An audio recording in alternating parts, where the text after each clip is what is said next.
mujer paraguaya muere cada día a consecuencia del cáncer de mama que puede ser prevenible con un diagnóstico precoz. Hoy el Ministerio de Salud anunció las actividades que van a realizarse durante el Octubre Rosa. El Ministerio de Salud lanzó la campaña Octubre Rosa, que tiene como principal objetivo sensibilizar y concienciar sobre la detección precoz del cáncer de mama. Destacan el aumento de un 41% en la realización de mamografías y la detección de 21% de nuevos casos en los últimos años.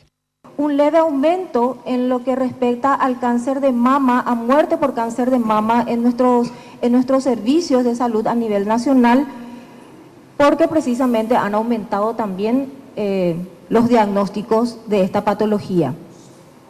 Pero lo que debemos de resaltar es que a través de la promoción de medidas higiénico-dietéticas saludables y también de la realización de manera oportuna de la mamografía, realización del autoexamen de mama y la consulta periódica, tanto de hombres como mujeres, a los servicios de salud, podemos llegar y hemos logrado hacer diagnóstico precoz.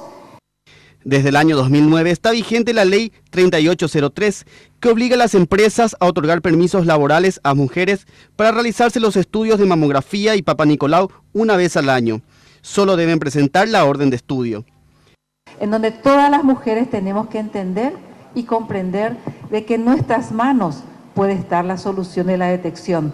Con el autoexamen de mama en las mujeres, por sobre todas las cosas, aquellas mujeres que menstruan, realmente se recomienda hacer el autoexamen de mama una semana después de la menstruación. Y la recomendación del Ministerio de Salud es que toda mujer mayor de 40 años debe hacerse la mamografía a partir de los 40 y ahí una vez al año debe hacerse este estudio si es que no tiene algún factor de riesgo. Este año la campaña se enfocará en las ciudades del interior y terminará con una corrida y zumba en la costanera de Asunción el 21 de octubre.